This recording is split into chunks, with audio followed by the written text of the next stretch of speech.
Welcome to the PeakDay podcast, where we talk about fertility and natural family planning with our friends.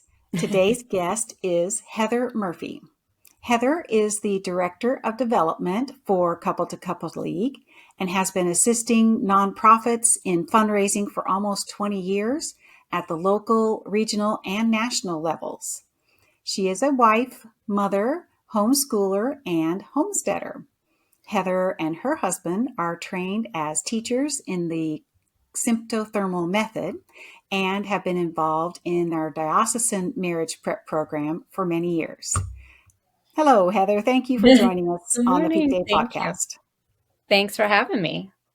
We'll just jump right into the questions here, and I think we really want to hear about your journey. Could you tell us a little bit about your journey to the Catholic faith and how you learned Yeah, about natural family planning?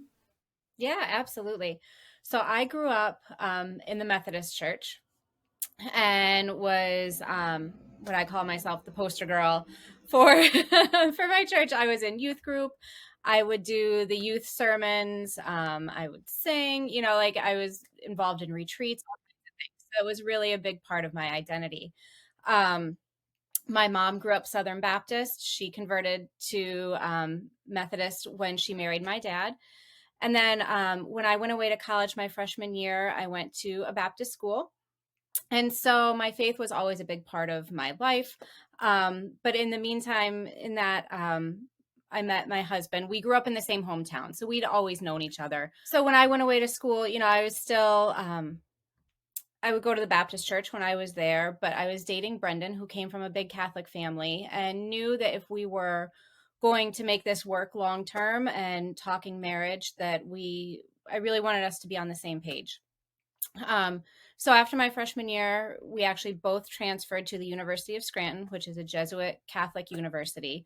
And we would go to the Methodist church Sunday morning and we would go to Catholic Mass Sunday night. And we're trying to make that work. And it was really awkward. But being a Catholic university, I had to take Theology 1, Theology 2 as part of our required classes.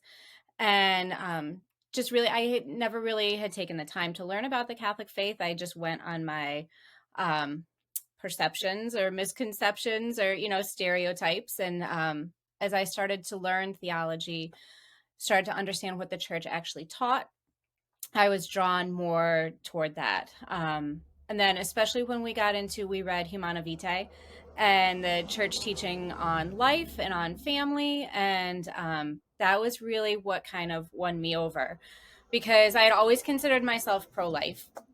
That was also a big part of my identity, but had never realized when we had the whole conversation about contraception and it being an abortifacient and how that works hand in hand, I didn't want to have any part of that anymore. I had never been on birth control, but had several friends that were, and that was sort of in my mind the next step. Was when I was ready. That was the choice I was going to make. And so so learning about that, I was like, okay, well, I'm not going to do that. What am I going to do? And the church taught natural family planning. And so Brendan and I had that conversation and he knew a little bit, but his family didn't talk openly about it. But there was a woman who would come on campus and give chastity talks. And her name is Megan, and she was so captivating and so charismatic. And part of her journey, too, was talking about fertility awareness and natural family planning. And I said to Brendan, I knew she was an instructor in our diocese. And so I said to Brendan, if I can learn NFP from Megan, if we can take a class from her, I'm willing to learn more. And so we did. And that was sort of the first step toward that journey. I continued on the journey and ended up converting to Catholicism on December 8th. It wasn't a traditional, I was in RCIA because I was in college at the time. And so I got to pick my feast day. So I came into the church on December 8th, and then we were married that following spring. So that was a great experience for me. And it's a decision that, I thought I was going to convert him, but the Holy Spirit had a different plan. So, and then we became good friends with Megan, and we became trained as instructors as well. So we we taught the symptothermal method in our diocese. And then for a while, our diocese did the theology of the body pre-Canas. And so we were pre-Cana instructors as well. Was the culture at your Catholic university fairly pro-life?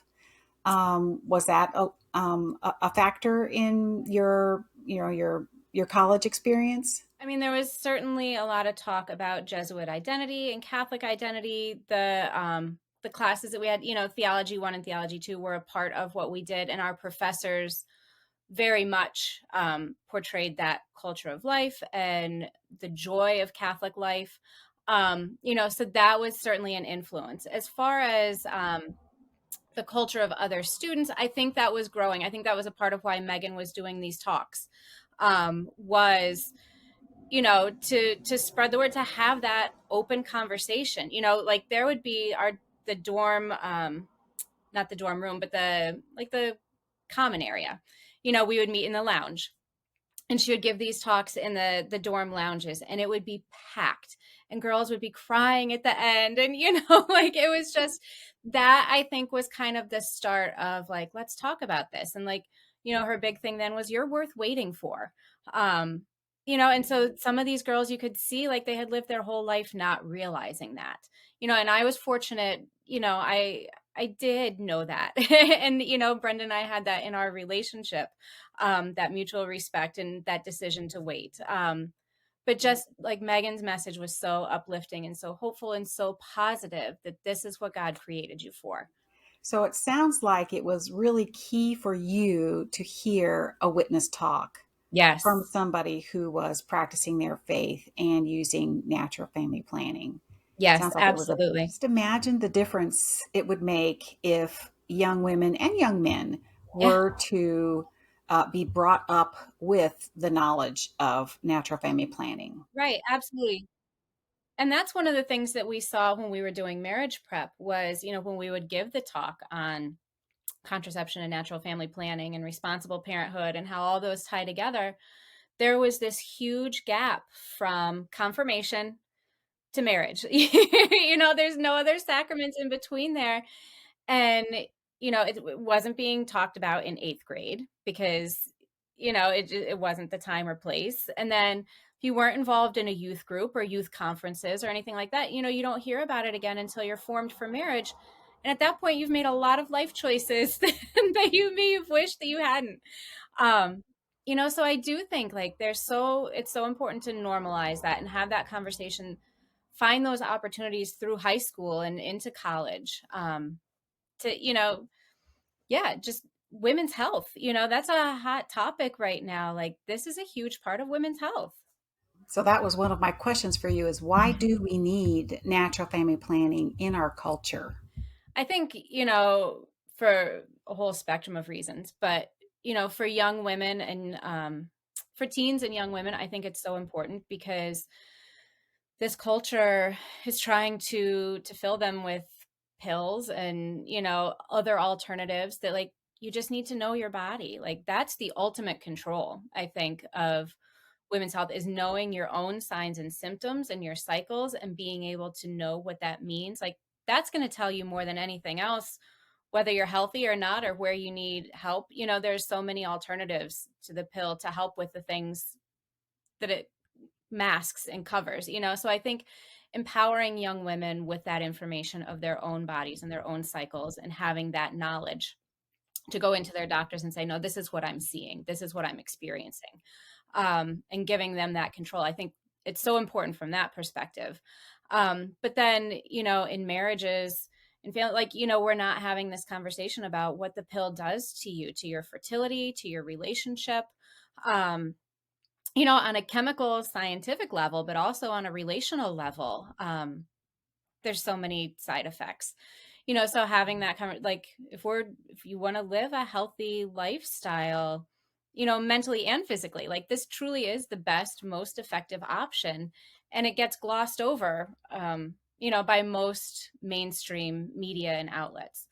And it's a carcinogenic, like that's what kills me too, is like nobody talks about that like we have all kinds of warnings and regulations on smoking and other, like other things that cause cancer, like why are we actively promoting this alternative, like when it's going to cause other health issues down the road. So you are the director of development for Yes. Couple to Couple League.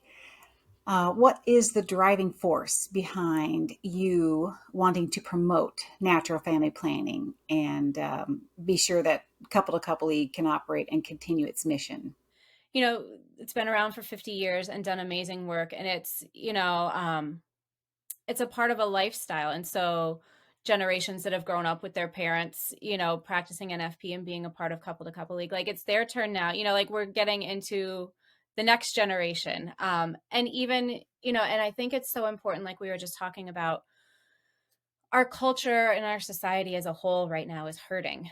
And we have a message, we have an alternative, we have a solution, that we can share and that can help fix so many of these things. But we need to get the word out there. We need that support to share that message, to reach those young women, to reach the young couples, in making good choices and in making a healthy choice for their relationship.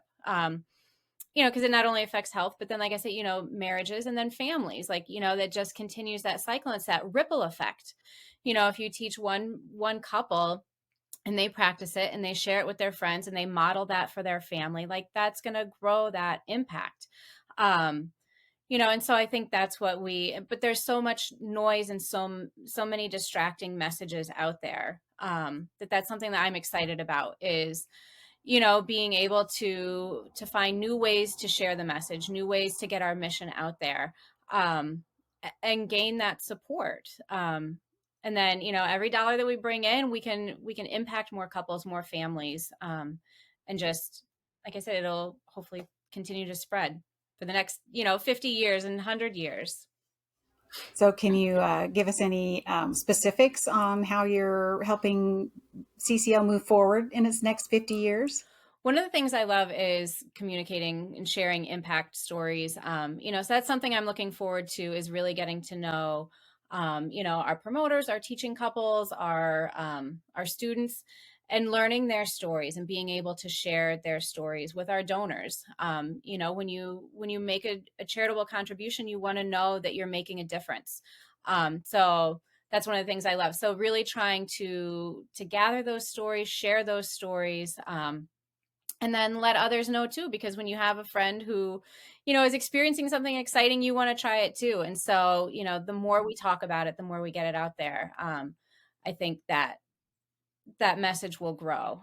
So just sharing that message, growing that, and then trying to reach some new audiences. Again, through storytelling and through reaching out. But we have so much to offer, I think, at CCL, that we just need to get in front of people and be able to share that.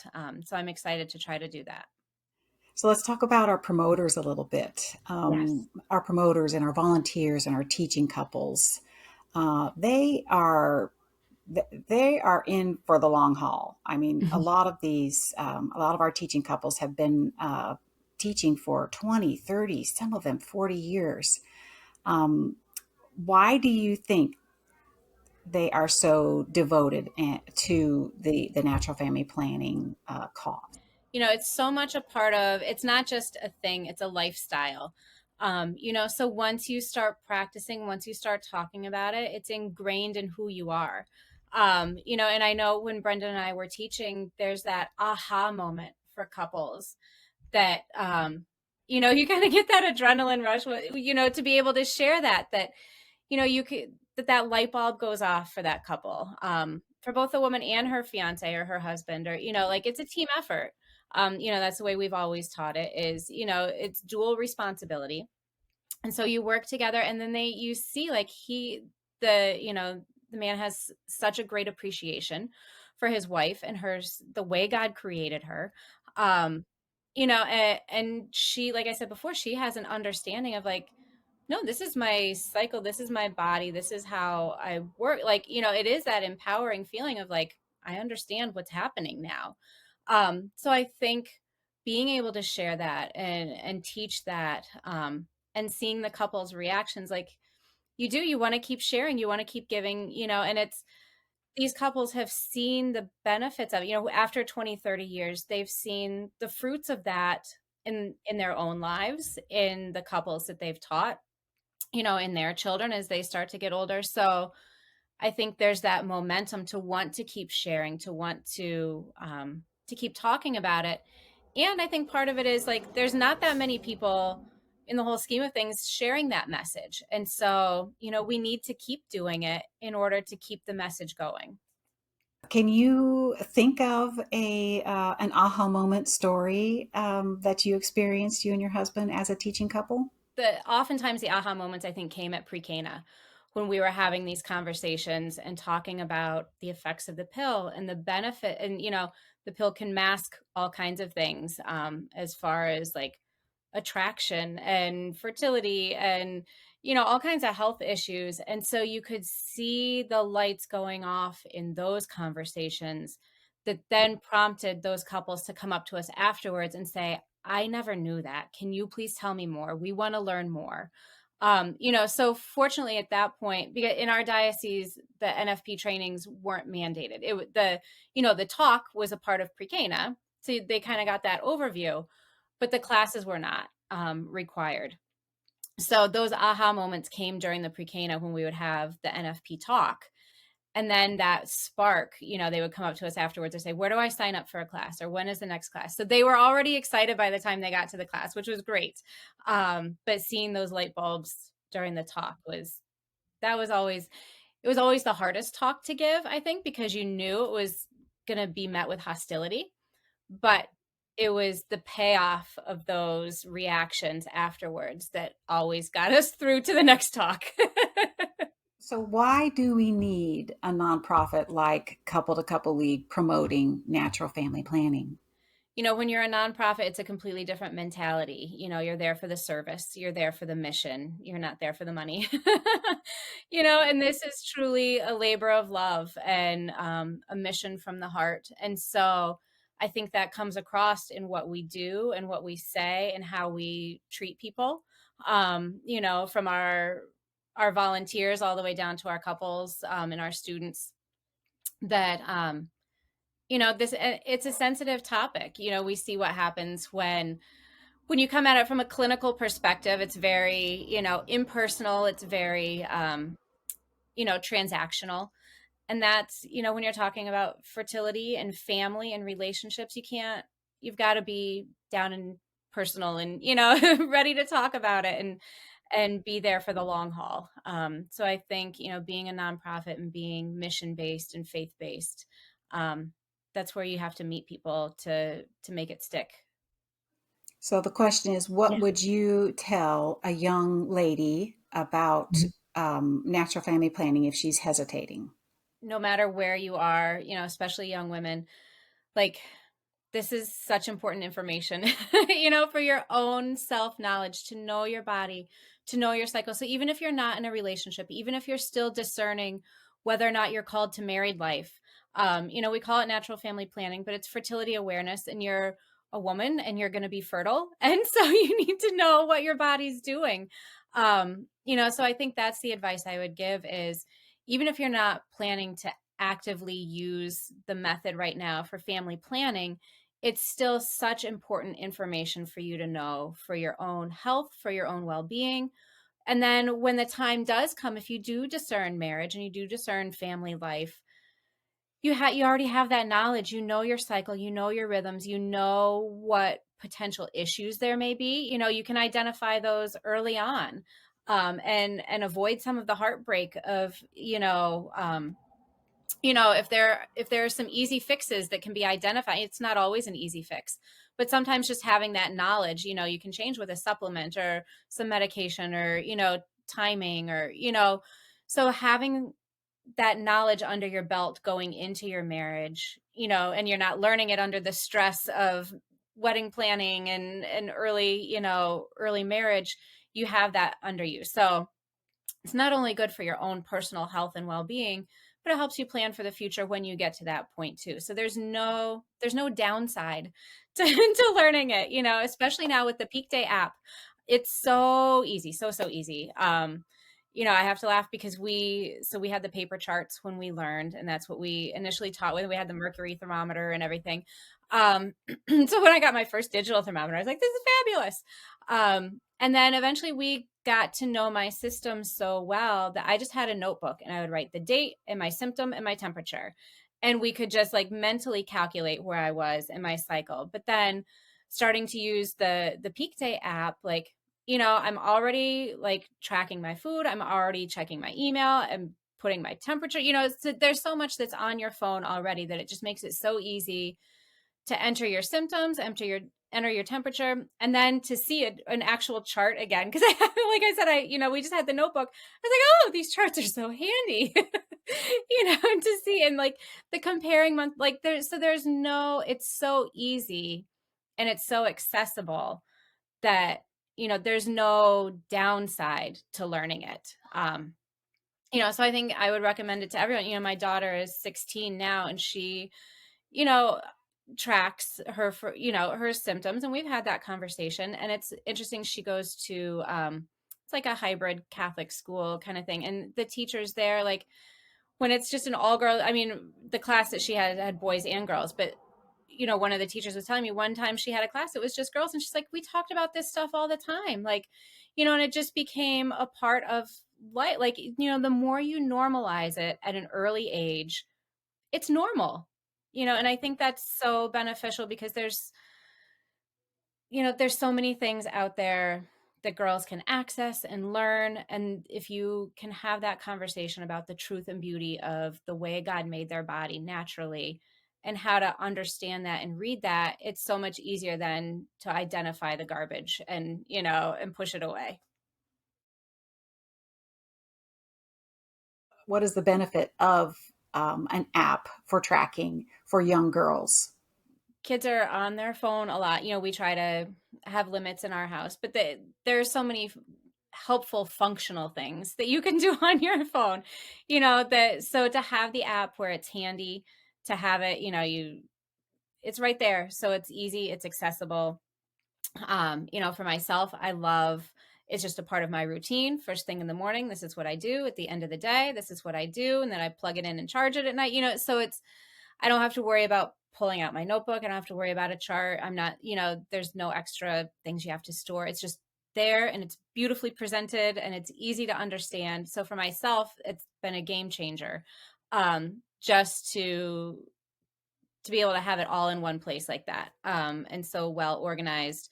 And then, I think for teens, they are on their phones. They do access things, and there's so many garbage things out there that that PeakDay can be used so beautifully to accomplish that.